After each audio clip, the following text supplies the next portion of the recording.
تاسو له SBS پښتو سره یاست. SBS, a world of difference. You're with SBS Pashto on mobile, online and on radio. تاسو له SBS پښتو سره یاست په موبایل، آنلاین او په رادیو کې. سلامونه ستړي مشئ. نن شنبه د 2024 کال د جون د میاشتې شپږمه نیټه ده چې د 1415 هجري لمریز کال د خبرګول د میاشتې ل 14مې نیټې سره برابرېږي. زه مجيب منیبیم او تاسو د SBS پښتو خبرونه ته غوږ یاست. مخکې له دې چې د خبرونه د مطالبو په اړه معلومات وړاندې کړم، غواړم د استرالیا هغه اصلي اوسیدونکو ته چې نن ترې د خبرونه وړاندې کوم درناوی وړاندې کړم. SBS پښتو د کیمرګل خلکو په خوانیو او اوسنیو مشرانو ته درناوی وړاندې کوي. موږ همدارس د ابوریجنل او تورستنګي د ټاپوګانو ټول هغه دودیز مالکین منو چې تاسو پکې د خبرونه اورئ. د نن ورځې په خبرونه کې بیل راپورونه او مرکې لرو. په دې هیله چې د خبرونه تر پایه لموږ سره اوسئ. د نیو ساوث ویلز ایالت حکومت په سیدنی کې د کډوالو او مهاجرو کارګرانو لومړی مرکز پرانست چې موخه د لنډمهاله ویزو لرونکو کارګرانو ملاتړ دی. په دې اړه یو ریپورت لرو چې د نن ورځې په خبرونه کې به تاسو ته خبر کړو. یو ریپورت په دې اړه لرو چې د څارویو ډاکټر ته د ورتګ پر مهال څه تمه لرلای شي. د خیبر پښتونخوا یو شمیر شیعه پښتانه ادعا کوي چې ل متحده عربي اماراتو څخه شړل شوی دي. اسلام ګل افریدي په دې اړه یو ریپورت راستولای دی چې تاسو ته به خبر کړو. په استرالیا کې میشته افغان میرمنې نصیبه اکرام د یسنا پنوم یو خیریه بنسټ جوړ کړی چې موخه د افغان خزو، ماشومانو او اړمنو کسانو ملاتړ دی. ما لاغل اکرام سره د دې بنسټ د موخو، فعالیتونو او راتلونکو پلانونو په اړه مرکه تر سره کړې ده چې تاسو ته به خبر کړو. د اروپאי ټولنې د بهرنی سیاست مسؤلې کایا کالاس څرګندونو په افغانستان کې پراخ خبرګونونه راپارولې دي. رحیم الدین اوریاخیل په همدې اړه یو ریپورت راستولای دی. د نن ورځې په خبرونه کې خبرونه نه لرو. په پیل کې به د کډوالو د مرکز او لهغه وروسته د څارویو ډاکټر ته د ورتګ په اړه ریپورت تاسو ته خبر کړو.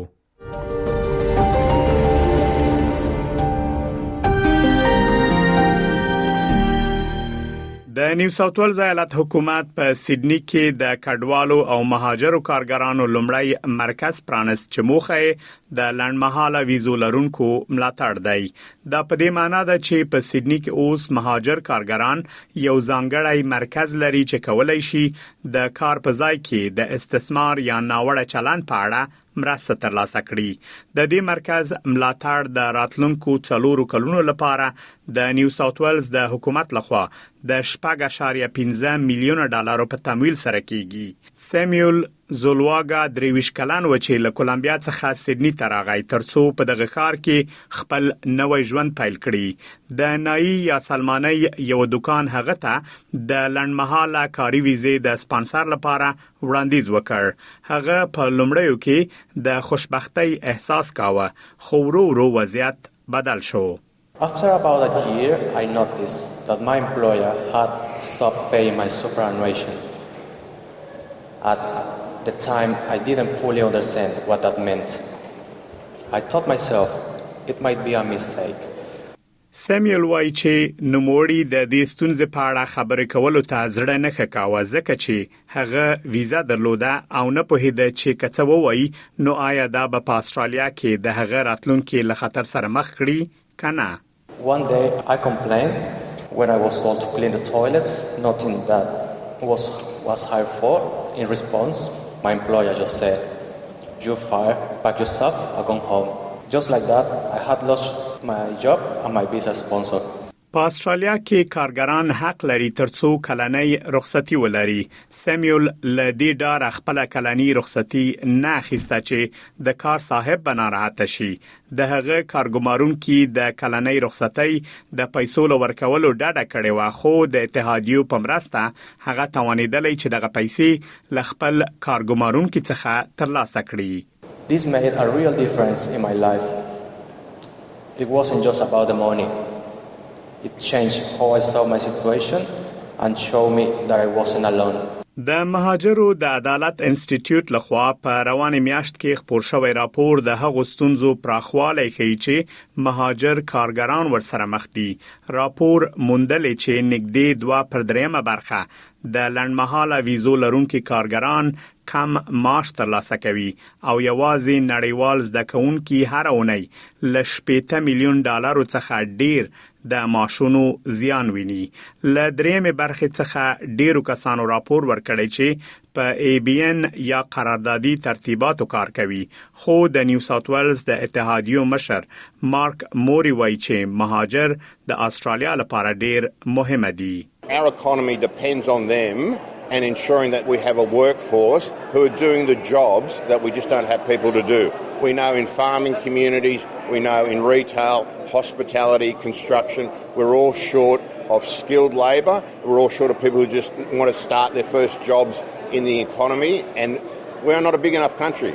We're built on migration. We need these workers here. هغه ځانګړی ملاتړ چې سامویل ترلاسه کړی و اوس په نیو ساوث ویلز ایالت کې د ټولو مهاجرو کارګرانو لپاره برابر شوی دی. د مهاجرو کارګرانو مرکز د سیدنی د ښار دننه پرانستل شوی دی چې د هغو کسانو ملاتړ کوي چې له کم معاش اخیستلو، ناامنه کاري شرایطو او ښکاره استثمار سره مخ شوي وي. همدارنګه به په کلیوالي او لرې پرتو سیمو کې د نیو ساوث ویلز د رسیدو مرکزونه هم فعال شي ترڅو هغه خلک هم د خدماتو ته لاسرسي ولري چې ښاري سیمو کې ژوند نه کوي. تمه ده چې دا مرکز به هر کال شاوخوا 2000 له خطر سره مخ کارګرانو ته ملاتړ برابر کړي. د نیو ساوث ویلز لومړي وزیر کریسمنز ویلي چې دغه مرکز به کارګرانو ته د دوی حقونه تشریح کړي او د سیستم له لارې به ورسره مرسته وکړي.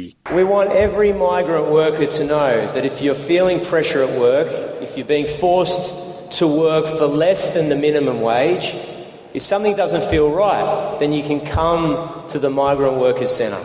They will explain your rights, help you through the system, and make sure that you get everything that you're legally entitled to. د نیو ساوث ویلز د څو کلتوري ټولنو غړو دغه مرکز د پرانستلو هرکلی کړی دی. اوبا ګابریس د نیو ساوث ویلز د سومالي شورا مشره ده. هغه وایي خلک کولی شي په حقیقت کې دغه مرکز ته راشي او د هغه څه په اړه خبرې وکړي چې دوی یې نه کوي. If you don't know your rights, you don't know what's if you actually have and you're being taken advantage of. So what I love about this kind of space is people can come and actually talk to you about what they're going through, and they will receive advice and actually a legal help as well, legal support.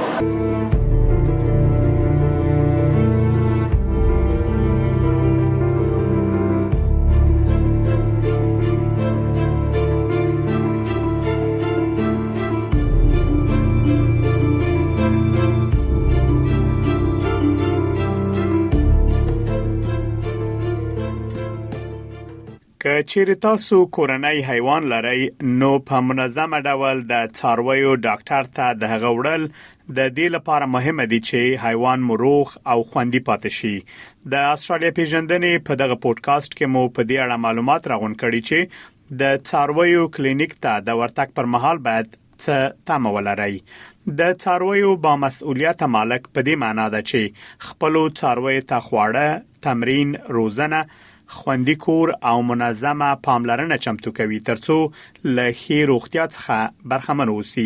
په استرالیا کې 3/4 برخه فامیلونه کورني حیوانات لري او په ډیرایو کورنیو کې حیوانات د کورنۍ مهم غړي ګڼل کیږي لکه چاکی چې د ویرا سزیتو د 14 کلن لابرادور سپی دی. He's 100% a member of the family. He's not like family, he is family. And I guess like for us humans, it's really important for a professional to keep an eye on their health. So the annual checkup is a good chance for the vet to check their general health, give them their vaccination, talk about any questions that you might have. د څارویو د ډاکټر ډیانا بارکر په وینا کورني حیوانات د خپل روغتیايي ستونزو د پټولو وړتیا لري. So regular checkups can alert vets to those subtle changes that you might not see, but also gives you an opportunity to discuss preventative care for your pet. Having that relationship also helps minimise any stress or anxiety that your pet might have going to the vet. So they might get used to the vet a little bit more than just sort of arriving when they're unwell. وقایوي پاملرنه چې پکې واکسینونه د پرازیتونو مخنیوي او د غاښونو ساتنه شامل دي د ناروغیو لرمنځته کېدو مخکې په مخنیوي کې مرسته کوي. تشخیصي معاینات او آزموینې هم کولای شي د ناروغي هر ډول نښې په لومړیو پړاوونو کې ومومي. د څارویو ډاکټر رایان اونګ وای لدې مخکې چې د څارویو کلینیک ته ولاړ شي یو څو کارونه شته چې تر سره کولای شي. It's easy to forget all the concerns that you have. So usually try and write it down beforehand if you can. You know, if you're worried about things like changes in behavior, eating, drinking habits, including any recent medications that your pets may be on. ډاکټر بارکر وایي چې ممکن دا لارې شتون ولري چې مختلف ډولونه د ناآشنا چاپیریال سره مقابله کې مرسته وکړي. The cats, it can be useful to try to book in a quiet time of the day because cats can get a little bit stressed and anxious if there are lots of dogs around. Remember that everybody at the vet loves animals. So they're very happy to give your pet lots of cuddles or listen to your instructions about what your pet likes best. They may ask that you put your dog on the scales, and usually cats are weighed in a consult room.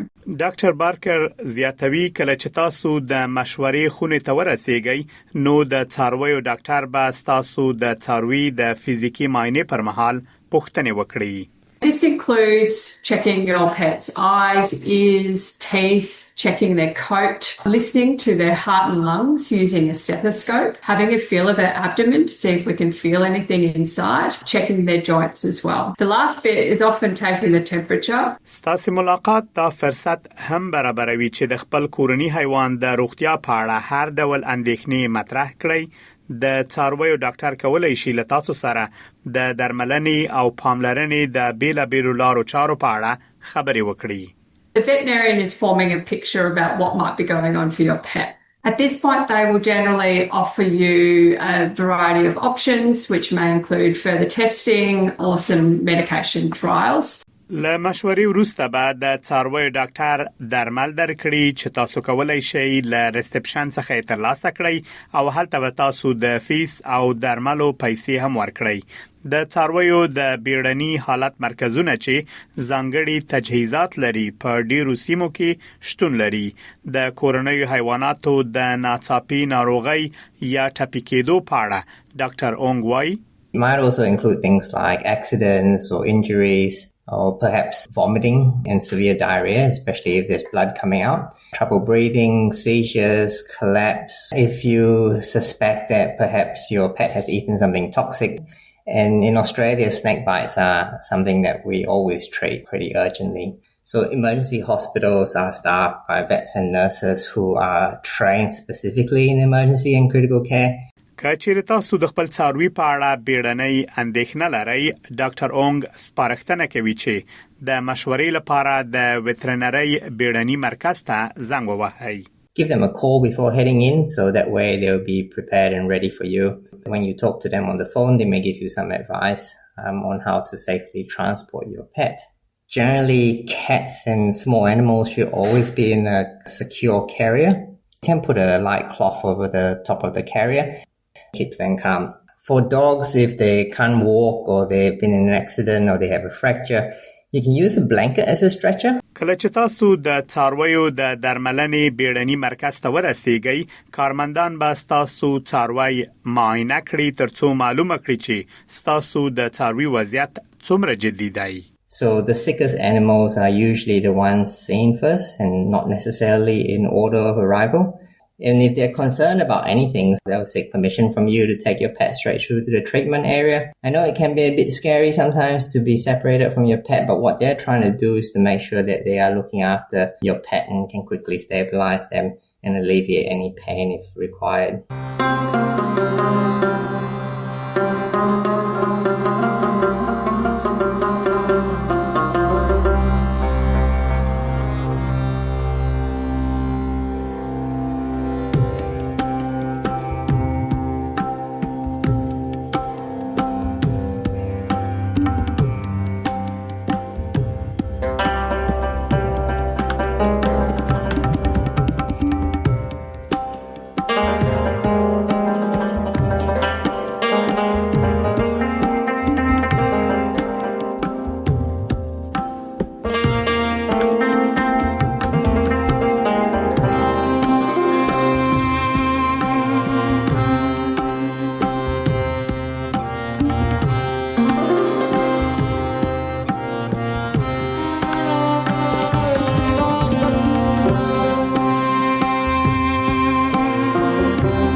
یو ځل بیا هم ستړي مشئ تاسو اس بي اس پښتو ته غواړئ د خبرونه تاسو ته ل سیدنی څخه خبريږي لکه څنګه چې ما د خبرونه په پایل کې ویلي و د خیبر پښتونخوا یو شمیر شیعه پښتانه ادعا کوي چې ل متحده عربي اماراتو څخه شړل شوی دي اسلام ګل افریدي په همدې اړه یو ریپورت برابر کړی دی راځي چې دغه ریپورت په ګډه واورو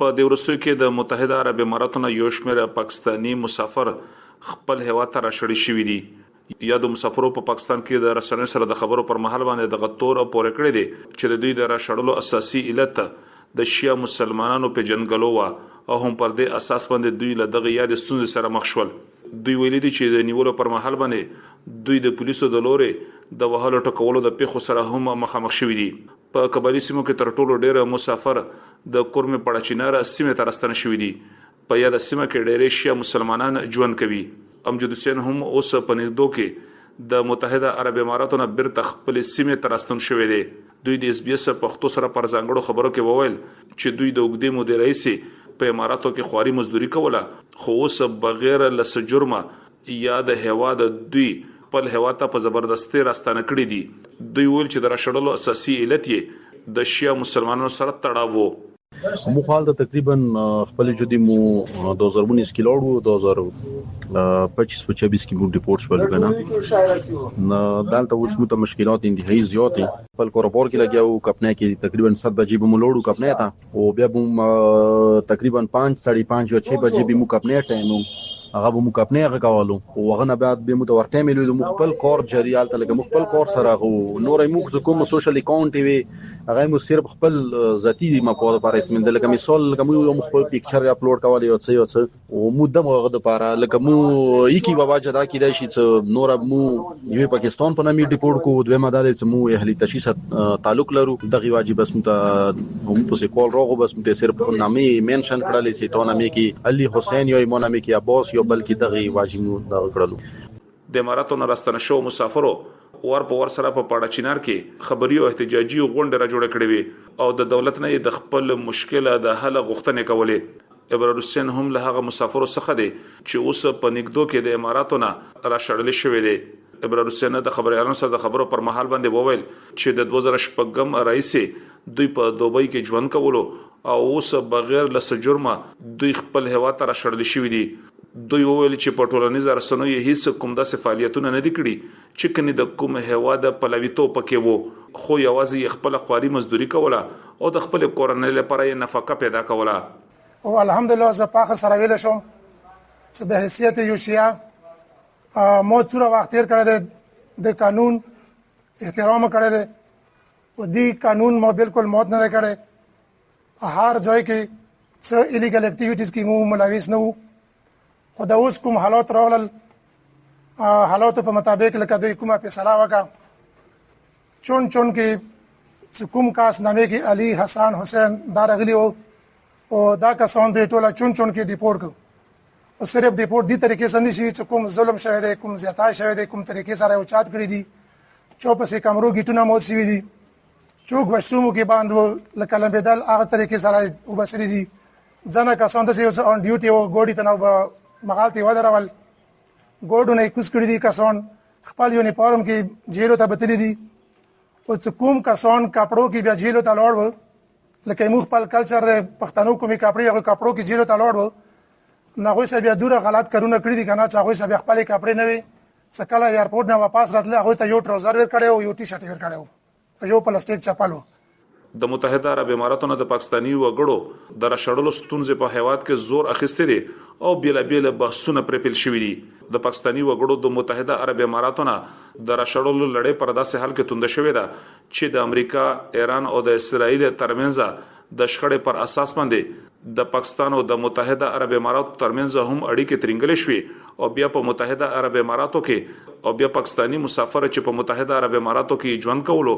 او شیعه مسلمانان دي نو د هغې ستونزې هم له دې عامله سیوا شوې اوس په نګدو کې د پاکستان د لورې 3.15 ارب ډالر پور متحده عرب اماراتو له په داسې حال کې بیرته واپس ورکړی شو چې د وړاندې نه د پاکستان معاشي وضعیت د بدحالۍ ښکار دی پاکستان دغه پور د ملګرو هیوادونو پر مرسته باندې بیرته متحده عرب اماراتو ته وسپارلو.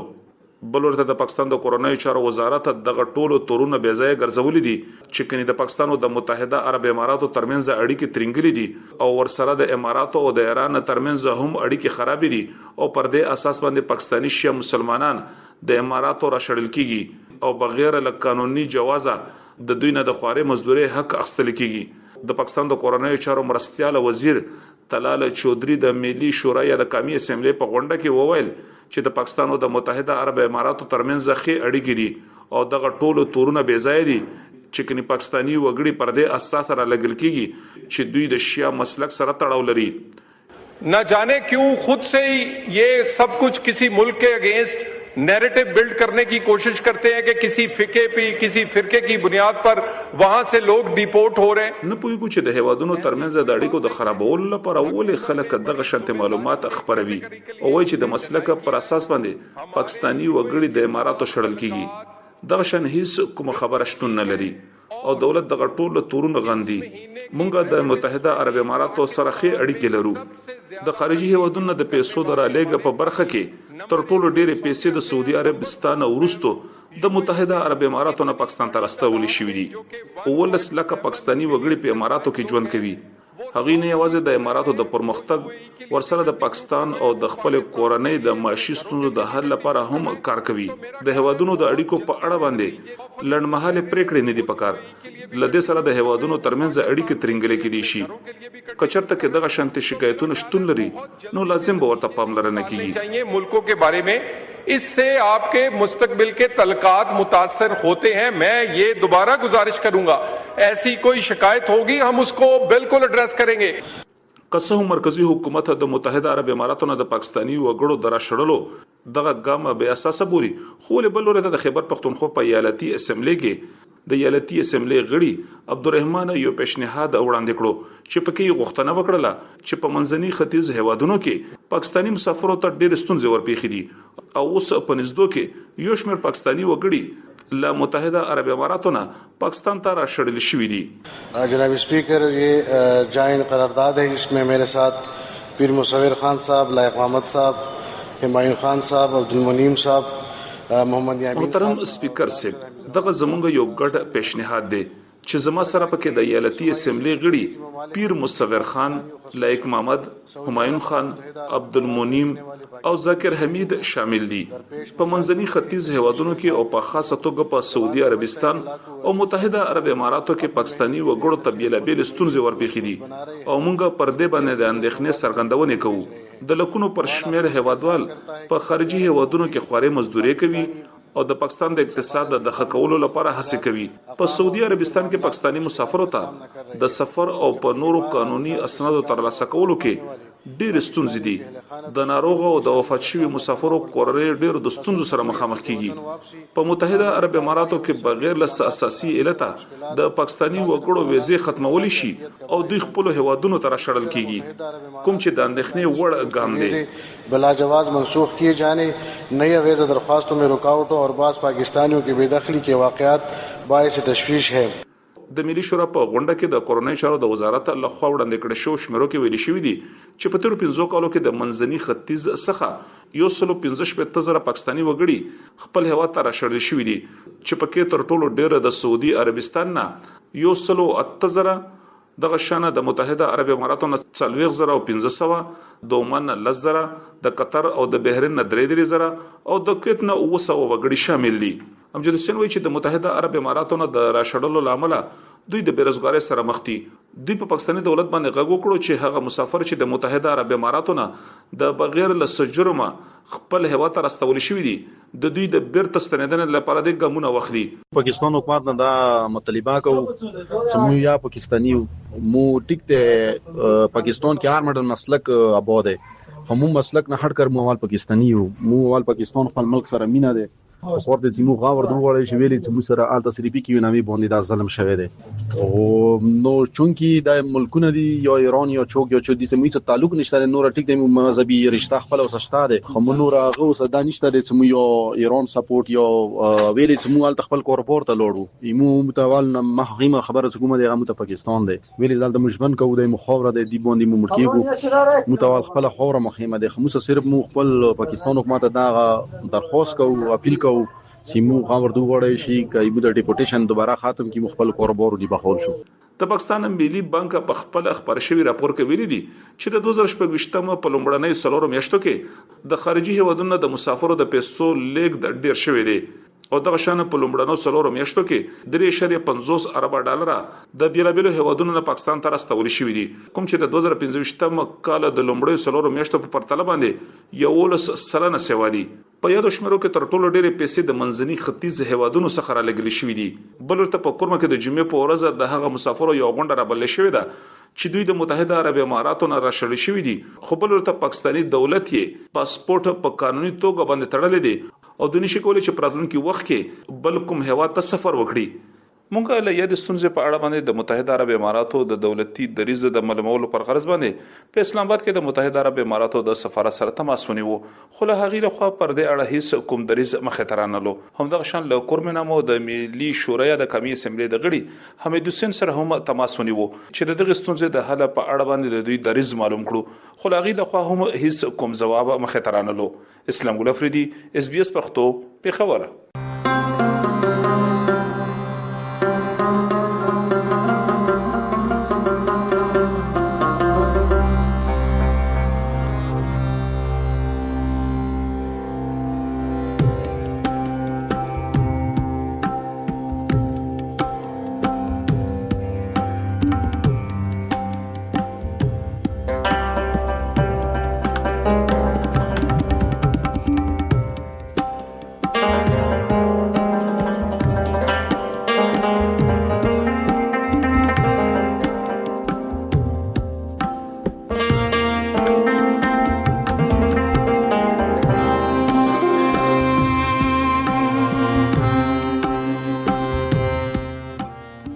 قدرمن اوریدونکو کچیر غواړی زموږ د نن ورځې د خبرونه مطالب او یا هم د پخوانیو خبرونه مطالب اورئ نو تاسو کولای شئ زموږ له ویب پاڼې څخه لیدنه وکړئ زموږ د ویب پاڼې آدرس دی sbs.com.au/pashto همدارس تاسو کولای شئ په یوټیوب کې د SBS پښتو چینل پیدا کړئ هلته هم زموږ راپورونه او مرکې واورئ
یو ځل بیا هم ستړي مشئ تاسو SBS پښتو ته غواګیاست لکه څنګه چې ما د خبرونه په فایل کې ویلي و چې په استرالیا کې میشتي افغان میرمنې نصیبه اکرام د یسنا پنوم یو خیریه بنسټ جوړ کړی چې موخه د افغان خزو ماشومانو او اړمنو کسانو ملاتړ دی راځي چې په دې اړه لا ډېر جزئیات ل اغلی اکرام سره په تر سره شوی مرکه کې واورو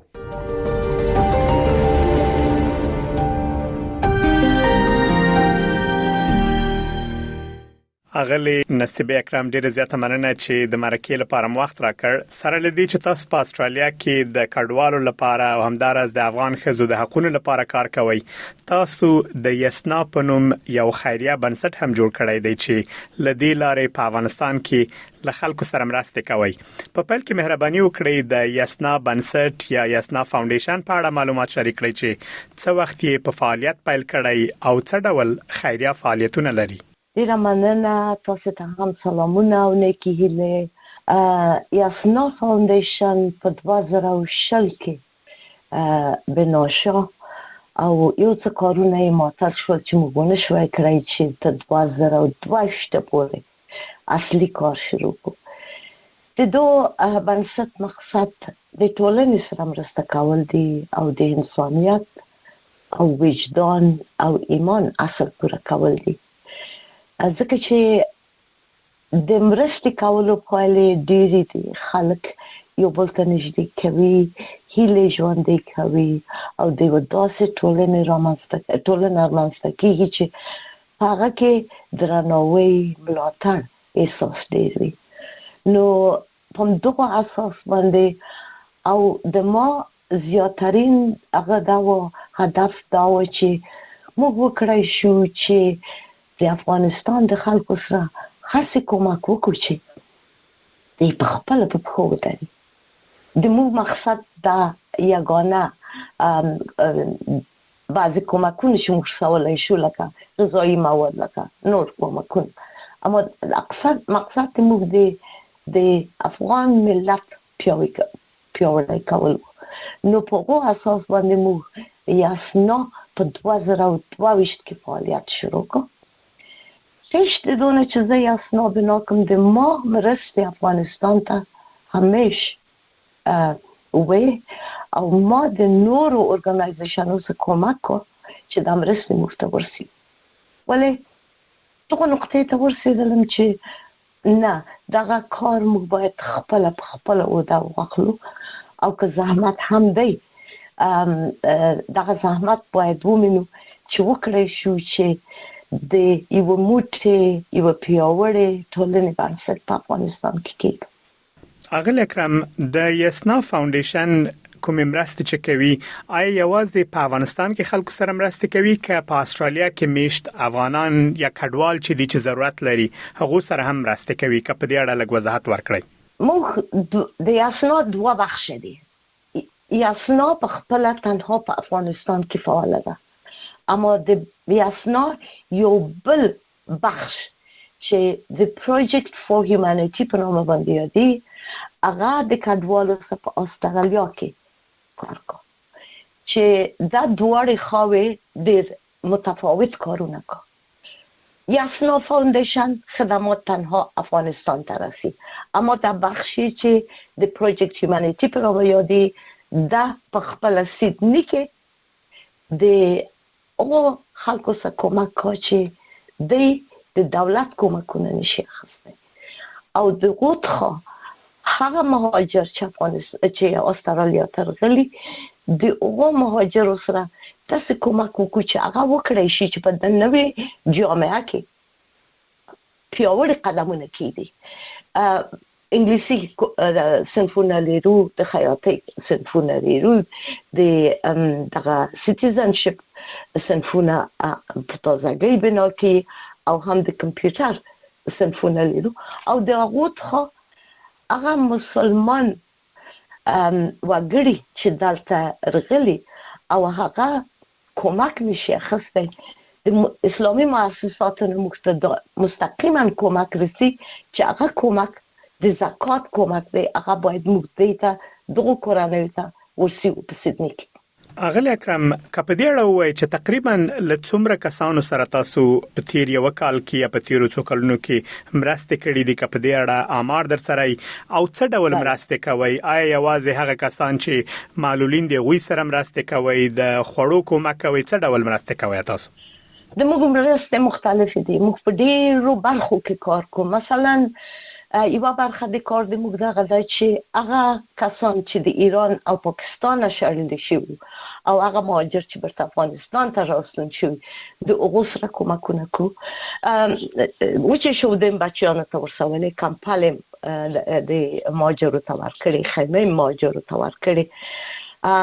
د روژې په میاشت کې هم پرواز سخت کال او هم سخت کال روژه موږ وکړای شوی چې د 9,000 تنو دپاره غذایي مواد ورسي. مثلا سخت کال موږ تقریبا 150 کورونو ته د 10 ورځو دپاره غذایي مواد ورکړل چې په ډېر احترام په خپل کور کې خپل روژه ماتی واخلي، نه دا چې په سره کې د یو چا نه د یو روژه ماتي حق ورکړل شي. نو بعضې کورونه د اقلیت دغو خلکو 10 تنه وه په کور کې او اکثر یې حتی 14 تنه وه. نو موږ وکړای شوی چې دغو خلکو ته غذایي مواد ورسیو. او په تیرو 3-4 کالو کې موږ نور خدمتونه هم کړي، لکه چې پرواز کالم په عید کې وکړای شوی چې 100 دانې ویلچیر ډیسیبل خلکو ته ورسیو. که تاسو زه یقین لرم چې د تاسو معلومات په دغو مورد کې د ما نه ډېر لوړ دی چې بعد دغو بمونه په افغانستان کې د ډیسیبل خلکو تعداد ډېر زیات شوی او هغه نشي کړای چې د ځای وخوري. نو پرواز سخت کال موږ 100 دانې ویلچیر او سخت کال موږ تقریبا 150 ویلچیر او غذایي مواد په دغه یوه میاشت کې په افغانستان کې تقسیم کړل چې د کونړ ولایت و، د ننګرهار ولایت و، د کابل ولایت و، د شینوارو ولسوالۍ وې. او په دغو منطقو کې موږ وکړای شوی چې هغه فامیلونه تشخیص کو اول چې دی کومک نه لري او خپل غذایي مواد نشي تهیه کولی، بعد هغونه موږ دغه تقسیم بنا کړو. نور کومکونه په افغانستان کې زیات دي، ولی د موږ عمده مقصد دغه د کونړ په هغې کې په زلزله کې موږ وکړای شوی چې یوه سیاره شفاخانه د افغان وګړو په کومک چې په سیدني کې ژوند کا کونړ ته یوسو او دا سیاره شفاخانه تقریبا 3,000 کسه په دغو 4 میاشتو کې تداوی کړل. میندو سره یې ډېر کومک وکړه، دوا او ډاکټر ورته ورسېدل. شپه او ورځ زموږ ډاکټران او قابلې چې موږ د افغانستان هایر کړي وي هغو دغه کومکونه موږ ته ورسول. مګر د ما اصلي مقصد د دغو یاسنا فاونډیشن نه بل څه دی، هغه دا دی چې زه غواړم چې که وکړی شو چې داسې لارې خلاصې کړو چې یاسنا وکړی شي چې د افغانستان لپاره دایمي خدمتونه وکړه او خلک دو ته آماده کړه چې خپله یو کار ژوند پیدا کړه. او دغو ترڅنګ د سرطان مرض او دغو تداوی په افغانستان کې ناممکنه ده. یاسنا فاونډیشن 2 نجونې چې په سترګو کې سرطان ختلی و، یوه پاکستان ته د تداوی دپاره ولېږله او یوه هم ایران ته ولېږله. متاسفانه چې ډېر مصرف هم پرې وکړه ولې د موږ پیسې ضایع شوې او دا نجونې د موږ د لاسه ولاړې. یوه یې 15 کلنه وه او یوه یې 7 کلنه وه. نو د موږ مقصد دغه دی چې وکړی شو چې د سرطان یو داسې بنسټ هلته جوړ کړو یا داسې یو روغتون هلته بنا کړو چې اقلا په دغه وخت کې دغه عادي خدمتونه د سرطان په باره کې چې ماشینونه وي چې تشخیص شي او شعاع ورکړل شي دغه په افغانستان کې پیاده کړو. اغل اکرم، تاسو د خپل خیریه ټولنې د موخو او فعالیتونو په اړه اوریدونکو سره معلومات شریک کړه. ممکن د ډېری اوریدونکو په ذهن کې دا پوښتنه وي چې تاسو کومې مرستې چې په افغانستان کې کوي دغه مرستې په اصل کې له کومه کوي؟ آیا د استرالیا حکومت تاسو ته درکوي؟ په استرالیا کې میشت افغانان درکوي؟ له کومه کوي ترڅو تاسو دغه مرستې افغانستان کې له خلکو سره وکړئ؟ ډېره مهمه موضوع د خیریه کار لپاره اجتماعي ارتباطات دي. دغه 50 کال چې ما د افغانانو سره کومک کړی دی، نورو مذاهب او ډیرو نورو ممالکو د وګړو سره هم د کومکونه کړی. د ما ارتباط د خیریه بنسټونو سره ډیر زیات دی. دولت موږ ته پیسې نه ورکوي، موږ د دولت په کومک نه چلوي. د موږ کومکونه د اسلامي مؤسسو نه موږ ته راځي.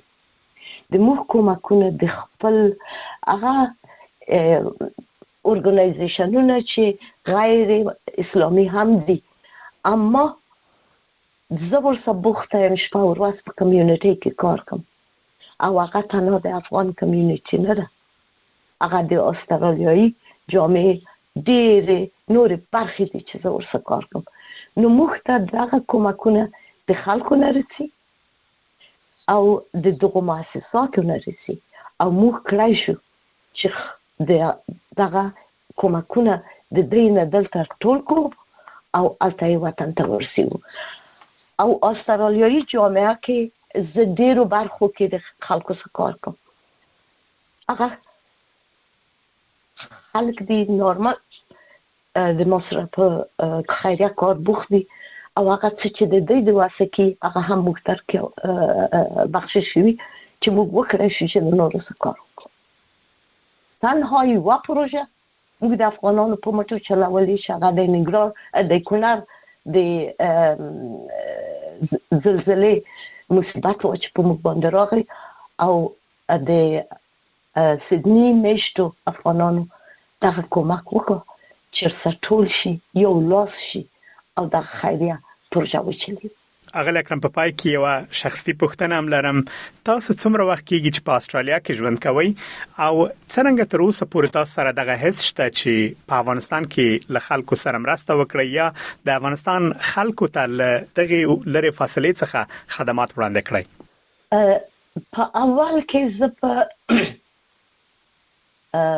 1994 کال کې استرالیا ته راغلم چې درس ولولم، او بعد دونه مې چې درس تمام شو زه بیرته وطن ته ولاړم، ولی متاسفانه د کمونستانو د شر نه زه مجبور شم چې په 90 کال کې بیرته استرالیا ته داخله شم. د یو مهاجر په حیث، د یو ریفیوجي په حیث، پناهنده په حیث باندې دلته راغلم.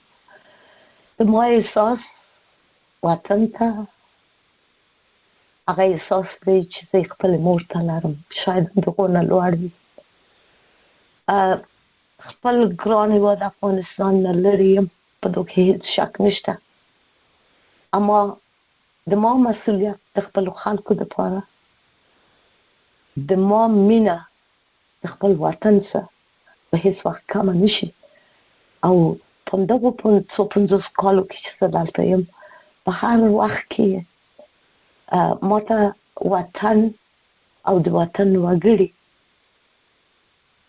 ستر مسؤلیت دی، او دا مسؤلیت فقط ماته د اول د هغه ارتباطاتو نه رسي چې د ما وینه ده.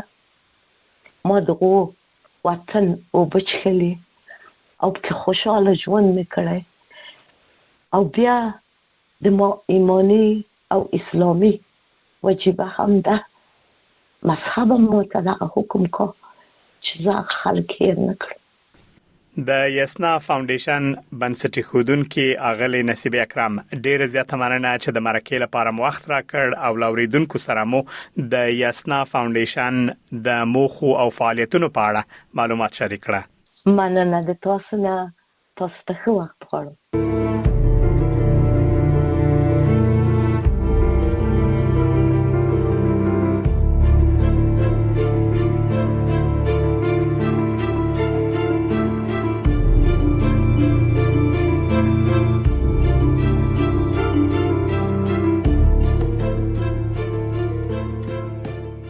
یو ځل بیا هم ستړي مشئ، تاسو SBS پښتو ته غواړئ. اوس هم تاسو پام زما د همکار رحیم الدین ریاخیل ریپورت راړوم چې له کابل څخه راستولای دی.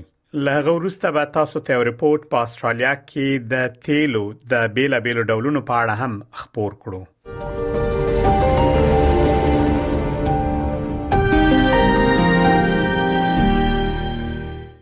د اروپای ټولنې د بهرنی سیاست مسؤل کایا کلاس په خپل ورستۍ وینا کې ویلي پاکستان حق لري د نړیوالو قوانینو سره سم له خپل ځان او وګړو دفاع وکړي. نوموړي دغه څرګندونې پاکستان ته د خپل سفر پر مهال دغه هیواد د بهرنی چارو له وزیر سره په یوه ګډه خبري غونډه کې کړې دي. د اروپای ټولنې د بهرنی سیاست مسؤل ویلي چې د کابل او اسلام آباد ترمنځ وروستۍ نښتو په سیمه کې د بې ثباتۍ او د افراطیت د پیاوړتیا خطر زیات کړی دی. میرمن کایا کلاس په دوړ لور غږ کړی چې د شخړو له زیاتېدو ډډه وکړي او خبرو اترو ته لومړیتوب ورکړي. په افغانستان کې بیا د اروپای ټولنې د دغه لوړپوړو چارواکي څرګندونې له غبرګونونو سره مخ شوي دي.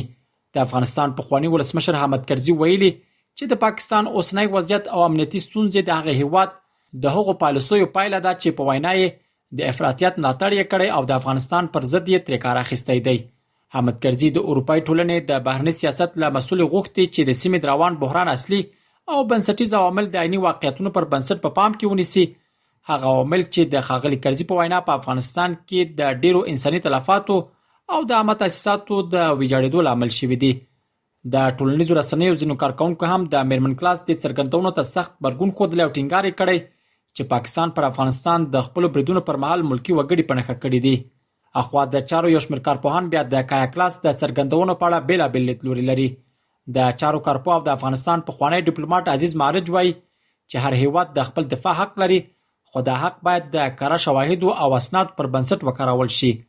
د هغه په وینا که د افغانستان له خاورې ته پاکستان پر ضد د فعالیتونو په اړه کره شواهد موجود نه وي، پاکستان د پوځي اقدام حق نه لري، ځکه بې دلیله برید د نړیوالو قوانینو نقض او د بل هیواد په چارو کې مداخله ګڼل کیږي.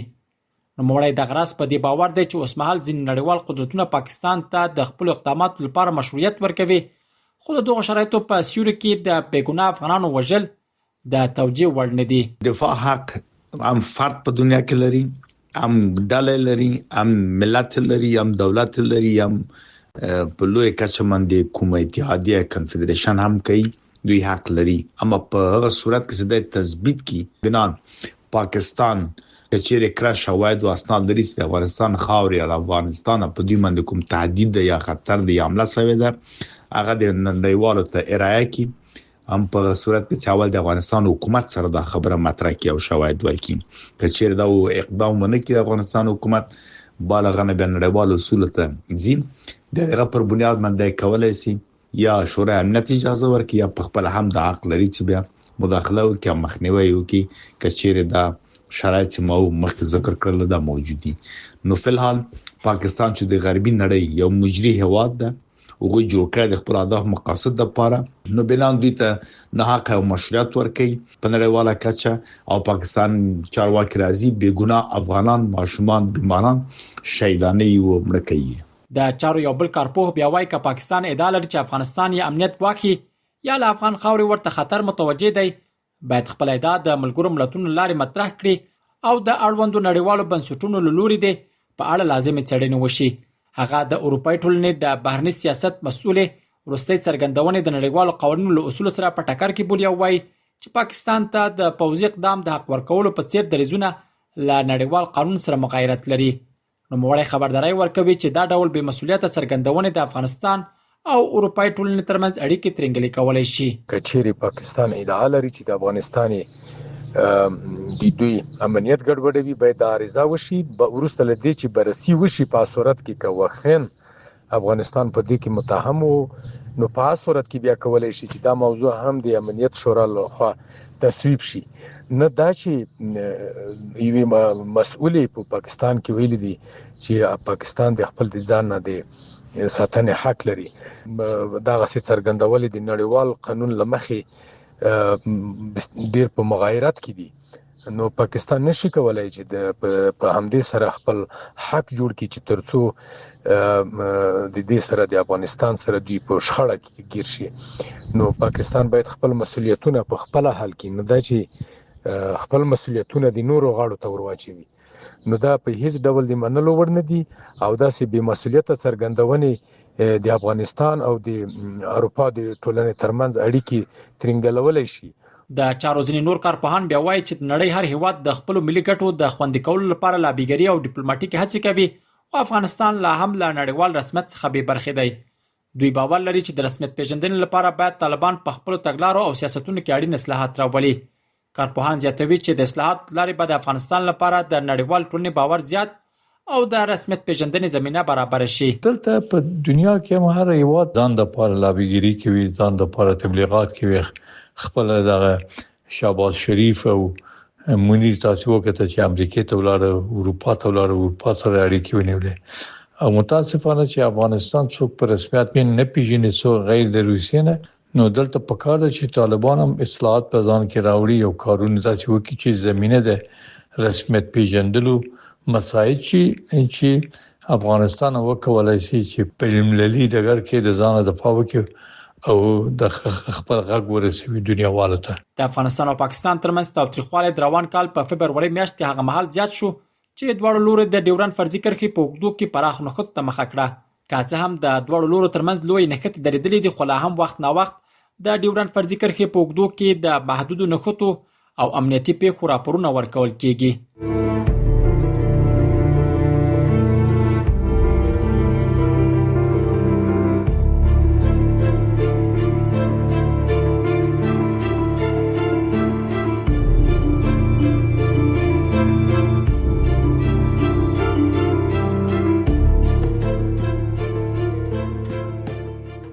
په استرالیا کې د پټرول او ډیزل بیې لا هم تر فشار لاندې دي، ځکه چې د امریکا او ایران ترمنځ روانه جګړه اوس درېمه میاشت ته داخل شوې ده.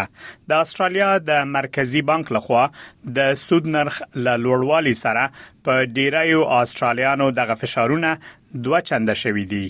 د استرالیا پیژندنې په دغه پودکاسټ کې موږ هغه وړیا او خپلواکو خدماتونو ته کتنه کوو چې له خلکو سره د مالی فشار په مدیریت کې مرسته کوي. د ملبورن ښار اوسیدونکو امتیاز احمد په معلوماتي ټکنالوژي یا آی ټي کې فول ټایم کار کوي، خو د خپل کورنۍ د ملاتړ لپاره له کار وروسته او د اونۍ په پای کې ټکسي چلوي. One job is not enough for their survival. My car unfortunately take diesel, and where I used to spend around $103, $105, now it gone up to around $160, which doesn't really help me. So things are quite tough for everyone.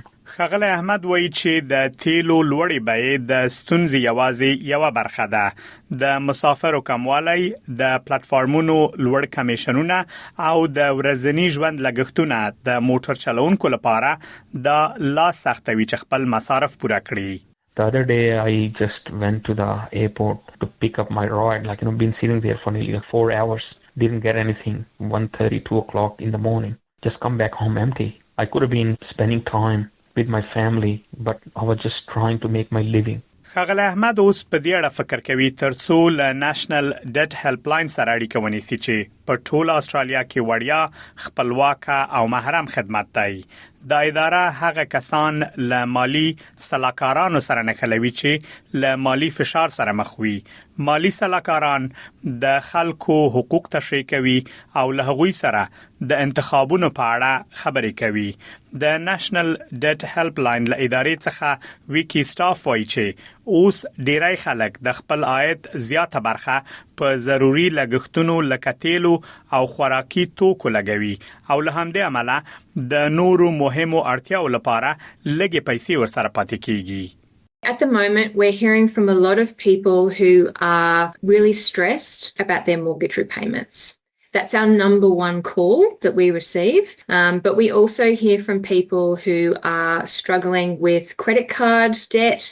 They owe money to the tax office, also electricity debt and car loans as well.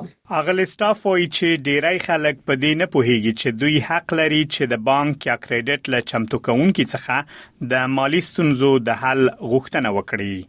A financial hardship arrangement could be something like a pause on repayments for a little while. It could be a payment arrangement where they pay off a smaller amount over a longer period of time. There's actually quite a few different options available to people, and that's what financial counsellors can talk about. میرمن سټاف وایي سلاکاران باید د یو کس مالی وضعیت درک کړي ترڅو سم معلومات او عملی انتخابونه چمتو کړي.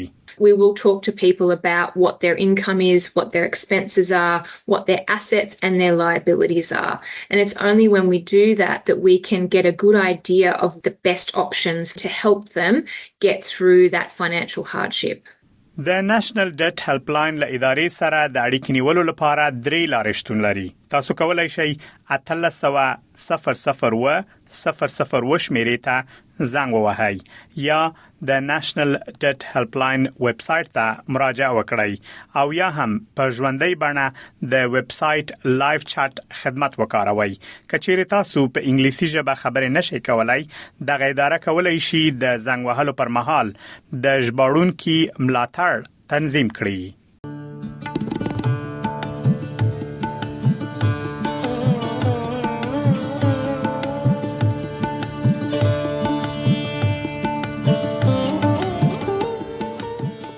قدرمن اوریدونکو د خبرونه پای ته نږدې شویو، تاسو لملتیا او د خپل همکارانو لمرستي مننه کوم. از موږ راتلونکي خبرونه د سټیشن به پورس په 2 بجو خبريږي.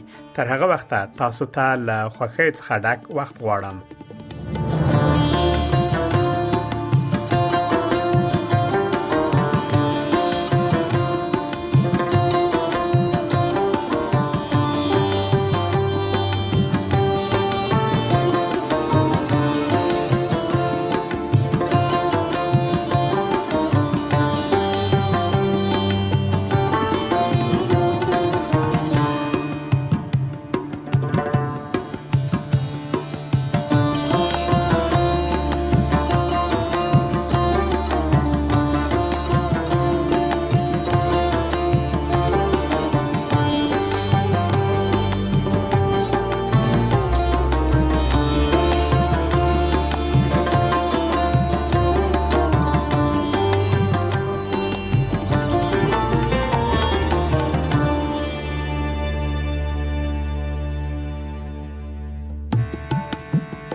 که غواړئ دغه سنوري کیسې هم اورئ نو د خپل پودکاسټ، ګوګل پودکاسټ یا هم د خپل خوښي پر پودکاسټ یو اورئ.